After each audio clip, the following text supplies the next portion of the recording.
Hello, everyone. We'll be starting officially in about a minute here, but thank you guys for trickling in. Karan, nice to see you here.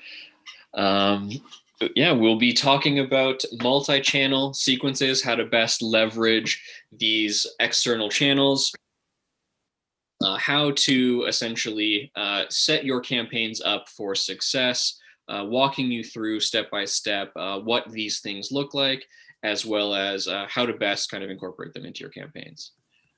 So with that, I believe we can get started here. I will start sharing my screen. Hello, Stephanie. Hi. How's it going?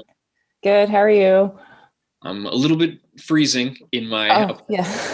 but we're going to push through it. Again, thank you all for coming. We're having more and more people trickle in. So for those that didn't hear, we are going to be talking about multi-channel sequences. This is our first round back after a few weeks absence. We are ready to get back into the swing of things. So if you have any questions prepared, feel free to throw those into our chat and we will make sure to get through to them by the end of the call. And with that, let's take it away. Stephanie, off to you.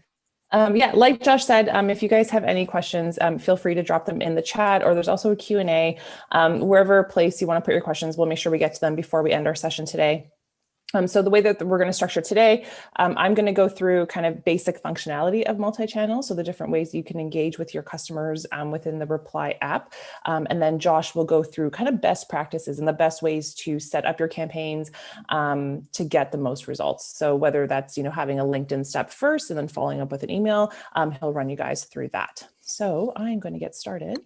So I'm going to share my screen with you guys. All right, can everyone see? I can. Okay, perfect. All right, so I'm just gonna make this a bit bigger. Hold on 1 second. I just have to get rid of my Slack window, sorry guys. Okay, here we go again. All right, in my account, I created just a sample multi-channel campaign. So when you go to your account, if you go to sequences and create a new sequence, you will notice that you have a host of different options down here in terms of the types of steps that you want to add. So you have, the traditional email, but you can also add in a call step, an SMS text, WhatsApp, LinkedIn, a Zapier step, or even a task. So a task could be anything from, reminders, a to-do, things like that. So the way that I've gone ahead and set up my campaign is I put a LinkedIn step first. So if I hop into this LinkedIn step right here, you will notice that you have a few different options right here. So we can send a LinkedIn message, we can send a LinkedIn connection request, an email, or we can even view a profile. So with any of the LinkedIn steps, just so you know, they are semi-automated right now. And you'll see what I mean in a couple of seconds. We are working on full LinkedIn automation. I don't have the ETA right now, but that is something to look forward to, just so you know. So with my LinkedIn step as number one, if you are using any steps, multi-channel steps that are not an email, I would highly recommend utilizing our Chrome extension in conjunction with the Reply app. So for example, I have created step one, day one as a LinkedIn connection. Once those are generated, you will notice in the Chrome extension that it falls under tasks that are due. So for example, I added myself to the campaign. If I click on myself as a contact, you will notice that I have the option to connect right here. So I'm just going to hit connect, and that's going to open up my LinkedIn profile right here. There we go. That's me. And then I can now complete the step right here. So that step is now completed, and based on the campaign that I've created, now I will move on to the next step in the campaign, which is going to be an email. With the call steps right here, so with call and SMS, you do need to purchase a cloud call license. So that is $29 per month per user. With the cloud calling subscription, we do have a partnership with Twilio, and that is what we use for the kind of cloud call connection. We are utilizing Twilio. So you will be prompted to rent a phone number as well. If you go onto our support page, you can find all the details, how to rent a phone number, what countries you can rent phone numbers from, and what countries you can call to. So with the call, so when someone moves to a call step in the campaign, so right now it's step 3, day 6, if you come onto the people tab in your sequence, you will notice that there is a to call filter right here. So anyone who has reached that step in the campaign, so that call step in your campaign, you will see under to call. For all those people who have reached that step, you can call them directly from within the UI right here. So there's a little phone icon right here. As long as your contact has a phone number in their prospect profile, you can initialize the call right from within the platform. You can also make that call within the Chrome extension. So for example, if I hop into my Chrome extension right here, if I click on the main menu and if I click on dialer, you will see that a dialer will pop up right here. So I'm just going to make a quick call. So if I initialize that call. So when you rent a phone number within your account, you will notice that you have a rented phone number. So right now mine is showing as Vancouver, British Columbia. You will have a local dial option. So what local dial means is that if I am calling a contact in New York City, a New York City area code will show up for that contact. You can also choose to use your own number. So maybe it's your cell phone number or your office number when people are back at the office. So those are your options right there. So right now I'm going to choose that local dial option and I'll just click on it. And now the call is going to be initiated. So we'll just give it a couple seconds right now.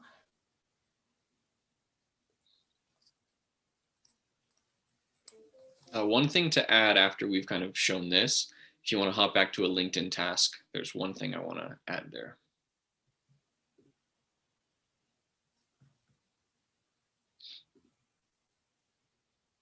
Just to show people the difference between how it works automatically, like we displayed with Stephanie's. If you click into my task, there will be a difference. So Stephanie did have a LinkedIn profile attached. So the button underneath did say connect. When she clicks it, it will automatically send that connection request and open up her profile. Mine does not have a URL assigned to it. So the button will change. It says look for LinkedIn profile. So it's just going to run a generic search for my name. And then it'll bring up a number of potential options. So it is slightly different. Again, pseudo automated, but again, it's not sending it directly to me. Instead, it's just giving you a bunch of options that it thinks pertain to me. So there's a slight difference there. It does work best if you have the profiles already intact. Okay. All right. So I'm going to hop back into my steps right here. And so like I said, the SMS option works in the same way as the cloud call. With SMS, if you were to create a text step, so let's just say we were to add it as the last step in our campaign, you can actually write the text message that you want to be sent right here, and we'll save it. And this is actually just going to send automatically. So there's really nothing that you need to do in the UI or in the Chrome extension. Again, the one thing that you need to make sure that you have for the SMS feature to work is you need to make sure that you have your contact's phone number in their prospect profile. So we have a WhatsApp step right here. And so WhatsApp works very similar. So if we open up this step right here, you can enter the message that you want to send via WhatsApp. So WhatsApp, that functionality works very similarly to a task step. So you will notice it in your Chrome extension. And again, it will show up in your list of tasks that are due. If you click on that task, that WhatsApp step, the WhatsApp task, it's going to open the WhatsApp web browser. And that's how you would finish that step via the Chrome extension. When you are working in your Chrome extension, when you do have, whether it's LinkedIn tasks, WhatsApp tasks, or even a to-do task, for example, you can complete them individually, or you can select all and execute those tasks right from within the Chrome extension. So that's something to keep in mind as well. Sorry, Josh, did you want to add something? No, I was just saying absolutely. One thing to note, just because not all of the tasks are populating here, you do have to make sure that you're running the proper filters on the Chrome extension in order to actually see everything that pertains to whatever you're trying to accomplish. For instance, if you're on the team public mode, you will be able to see every person on your profile and their active tasks. So it can get a little bit overwhelming. Make sure if you're not seeing the exact information that you need or want, you are looking at the filters first to make sure that everything is copacetic. It may take a little bit of getting used to, and it does take a little bit of time to populate. It's not going to immediately create a task the second you add someone. But yeah, filters is going to be where you want to live when it comes to finding the information you're looking for. Yeah. And so, I mean, for example, I created this campaign this morning at about 10 a.m. Eastern time. And by about 12:30, the LinkedIn steps were populated in the Chrome extension. So like Josh said, it does take a bit of time, but it will appear in that day if you have it set to day one. One thing I wanted to mention as well, before we kind of dive into best practices, is there are two different types of settings for how any tasks will be executed. So I'm going to hop into the campaign specific settings right here.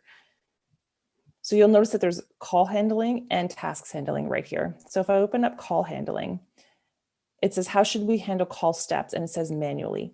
So what this means is that you would have to manually mark your prospects as finished or called, whether it's in the UI or in the Chrome extension, for them to move on to the next step of the campaign. With this drop down right here, there is an option to set it to automatically. And so essentially what that means is, let's just say your step 2 is a call and your step 3 is an email. If you maybe didn't have time to call everyone that was scheduled to be called, your prospects will automatically move on to the next step in the campaign within that given delay. So if that email was supposed to be sent out 3 days after that call was scheduled, they will receive that email based on that delay without you having to manually mark them as completed so they move on.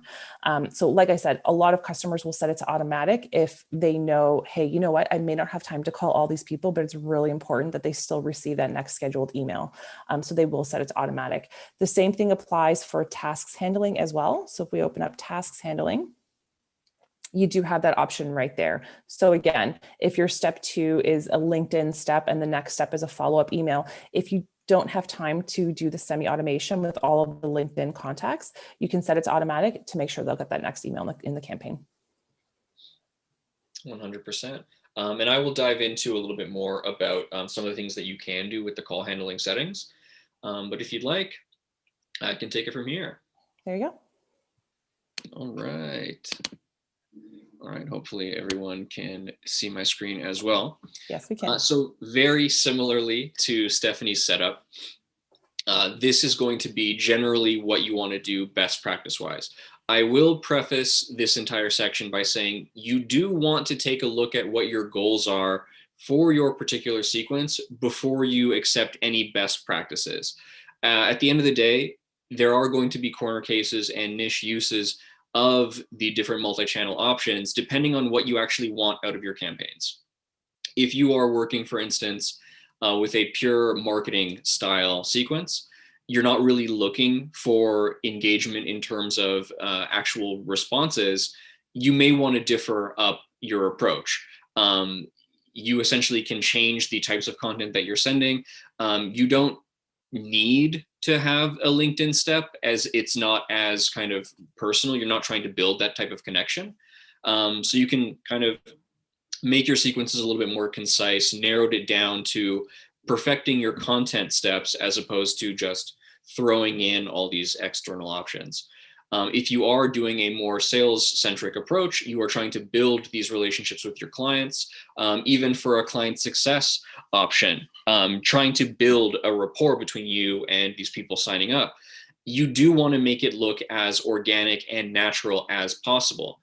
To that effect, having a LinkedIn step up top will give the image that you are doing this manually on a one-to-one basis. If you do it up top before they've received any sort of email from you, they're kind of automatically going to assume that the immediate follow-ups are also manually delivered, because LinkedIn is an inherently manual system at the moment. So that is a very good way of kind of humanizing your outreach and starting off on the right path. You do want to send the email shortly after you've sent that initial connection request. It can be the day after, it can even be a few hours later. As long as it's within that ballpark timeline, they're close enough in proximity to, again, achieve that feeling that you're looking for. I have added these steps to my traditional content campaign. So if you do kind of look into some of these, it will show you generally the idea of what you want to add. But typically we dive into this aspect a little bit more in our other calls. In addition to the LinkedIn steps, let me cancel that. I have added a call here. The number one important thing to note about the calls is throwing them in at a random point in your sequence isn't going to guarantee you results. In today's day and age, people tend to be more off put by a random call from a stranger when they're doing important things. So that could actually hamper your ability to build that type of relationship. So instead of just throwing it in here, I recommend calling based on indicated interest, which refers to the number of times they're opening your messages and engaging that way. So you're not wasting your time just calling everyone on your list of potentially hundreds of people, and they've never even opened a single message from you. So Yeah, I was just going to say, you're going to get a much different response from someone who hasn't even opened the email versus someone who may have opened your email 10 times. Exactly. The entire idea is to build on your momentum. If you are going to just blanket call everybody, I recommend adding your call as the first step, as the replacement for the LinkedIn, because again, you're doing the manual approach to set the stage, and then your emails will potentially be more well received because they at least know that you're real. But again, this is a way to save yourself time and capitalize on the people that are already showing a degree of interest. I've worked with a number of people where adding in the ability to see the number of clicks on your campaigns has tremendously altered the course of their campaigns.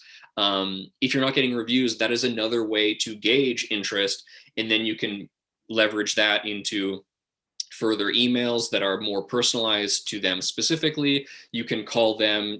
You obviously don't want to say, hey, I've noticed that you've opened my message 10 times. What's up? That's a little bit creepy, but you can leverage that to a more personalized type of voicemail or something, and capitalize again on that indicated interest. So just because I have it here at step 3 doesn't necessarily mean you should include it there at all times.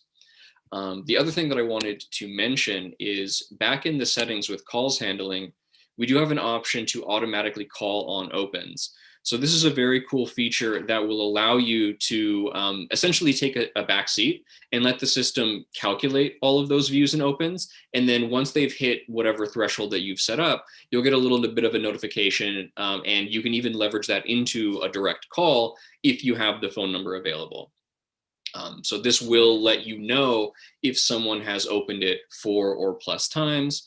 That's what you deem a good enough number to pursue that particular contact, and you can continue from there. And this will only work if you have the additional paid feature. If you're not, you can set this up and it won't actually do anything. To that same point, if you do add in the step, if I do have a call step here, you don't necessarily need the paid upgrade to utilize this. That column to call will still appear in your sequence. So you can still use this and maybe an outside third-party option. Maybe you're just manually calling them from your cell phone. So that is still a valid option. And then you can mark all those individuals as called, if that makes sense for you. Next, we have a number of other email steps. I will open them briefly if people want to take quick screenshots.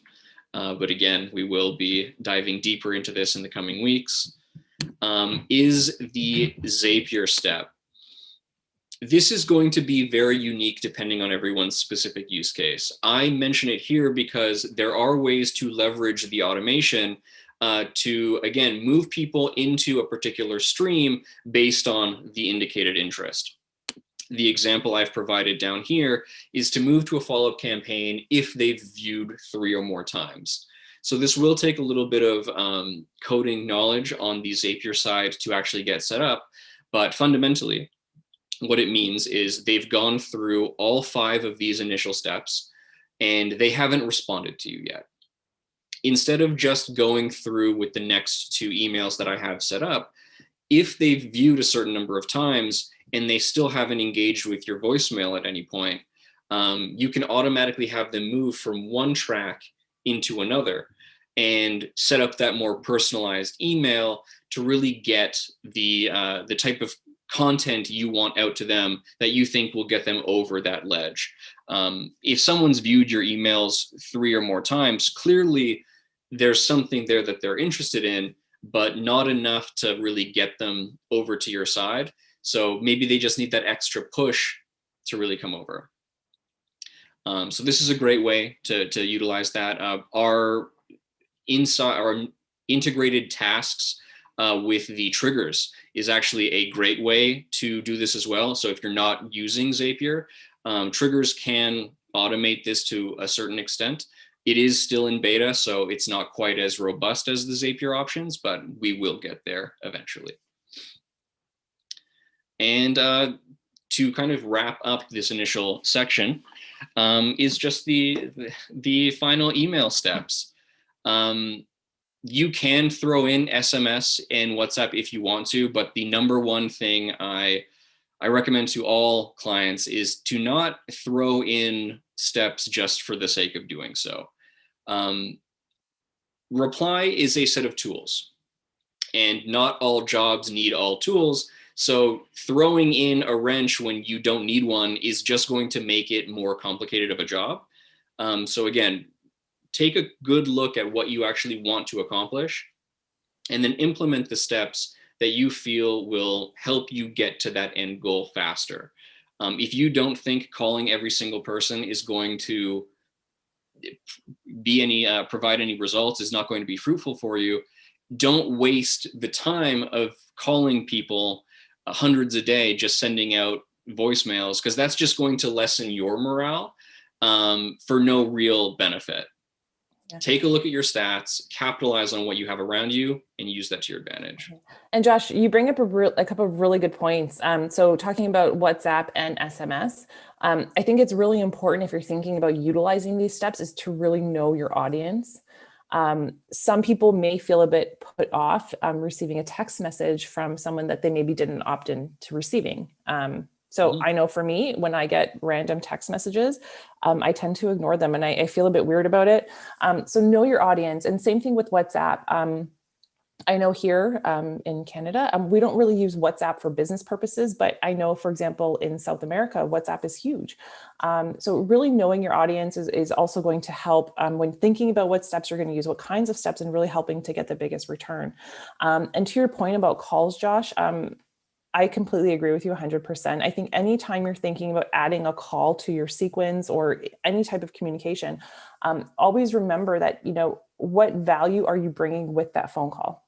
Mm-hmm. So are you calling them just to, meet a quota and to say, hey, you know what, I made 100 calls today? Or are you calling them to actually bring value to them? Like, what are you offering to them? How are you going to make their experience better? So think about that too, when you're thinking about the different types of steps that you're using. If for your specific audience, if you feel like having, maybe a LinkedIn connection request, some emails, and then a LinkedIn message, that's more than fine. You don't have to utilize every different type of step in a campaign. Whatever you're comfortable with, whatever you think your audience is going to be comfortable with.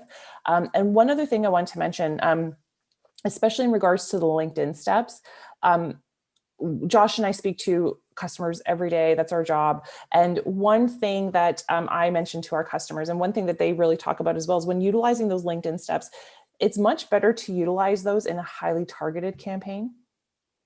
So for example, if you have a campaign where, you have, maybe 75 to 100 people, but it's a highly targeted campaign, yes, throw in some LinkedIn steps. If you have a campaign that you're throwing, 1,000 people into it, just logistically, it's going to take a while to kind of go through and click all those steps in that semi-automation process. Also, we don't recommend throwing 1,000 people into a campaign anyway, but that's a story for a different day. Yes, segmenting is absolutely key. The more narrow and specific you can make your content, the better off you're going to be long term. It's essentially shooting fish in a barrel. You want to have your pool of people in front of you. You know exactly what you want, how to get it, and you aim for those targets. If you have thousands of people in your pool, and you're just using the exact same bait, your results aren't going to be great. You're not going to catch that many fish. But if you hunker down, look for the exact thing that you want, you know how to get them. You can make smaller tweaks as opposed to sweeping changes to eventually get you to the result that you're looking for. The other thing that I wanted to kind of add, going on top of what Stephanie said, is, and this ties into the content aspect as well, if you ever find yourself at a point where all you're saying is, hey, did you see what I sent you the other day? If you're still interested, let me know. They're probably not interested, and they don't really need to let you know because they're not interested. And this applies to the multi-channel aspects. Just throwing them in there for the sake of looking professional or having an extra step isn't going to necessarily get you that one step closer. So always look to provide new information. And if you do need to repeat yourself, try to do so in a way that sounds unique, even if you're giving the exact same information. Repeating yourself is one of the number one signs of automation, especially if it's verbatim. And people will, that. Yeah. So there's no harm in repeating key points. You do want to hammer home what you do and what you do best. But if you're just saying the exact same thing over and over, you're beating a dead horse, and yeah, you're not going to get a nay out of them. So. Yeah, and it's like Josh said, even if you're using like a call step, if you're setting it up as step 3, day 4, like Josh did in his campaign, you can create a call script. So if you scroll up a bit, where it says call based on indicated interest, you can actually create a call script right there. Where, so maybe for step 1 and step 2 of your campaign, if they're emails, maybe you have certain points in those emails, and maybe in that call for people who, are showing interest, you have a call script where you're going to kind of build upon the information that you sent in those previous emails. So, like Josh said, try to avoid the trap of, did you get my last email? Did you get the content I sent over? And always try to build upon what you sent, because, that third point of contact that you had and where you put a bit of different content in there, that might be what gets your contact's attention to go, hey, you know what? I should get back to this person. Mm-hmm. Yeah. If you find that the voicemails that you're leaving are just incredibly vague, leaving your name, number, and who you work for, that's not necessarily enough information to convince anybody.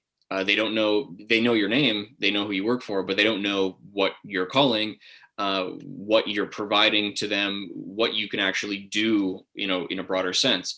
So you do want to make sure that the information that you are going to convey is available for you, and that you do share that with them. You still want to be kind of concise as possible. You want to be cognizant of these people's time, especially if you do actually get them on the phone as opposed to just leaving that voicemail. And yeah, you want to be respectful. So try to be as kind of accepting as possible of the possibility that these people will be quite ignorant or upset if you call them. So try to time these wisely. Going back to the idea of segmenting, if you're doing a very targeted campaign based on a particular company, maybe you want to look into break times, or when you would generally take a break if you were in that same situation, and time your calls around that, as opposed to breaking in the middle of a meeting or something like that. To that same point with SMS, you really want to use those if people are opting in. That would be more of a client success type situation. We speak predominantly to people that want to speak to us. So that would be a better example of someone that we can call whenever we needed to. Send them those SMS because we've already got a little bit more of a personal relationship with them. Whereas if I were working in pure sales, sending them that SMS and saying, hey, I'm trying to sell you this thing, is incredibly off-putting, because how did you get my number in the first place? And I know you just want something out of me. I don't know that you're going to provide me with any actual value. So it's all about that context, which having these initial steps in place helps set a friendly, more meaningful relationship base point. definitely. Absolutely. Um, So do we so have any questions at all for um, today? I've been checking it, and I think this is the first time that we've done a live session and we have no questions. I don't know if that's a good thing or a bad thing. Well, hopefully that we've answered some questions for you already, and we've covered a lot of information. If you guys do have any questions for us, you can leave them as comments. This is going to be on YouTube.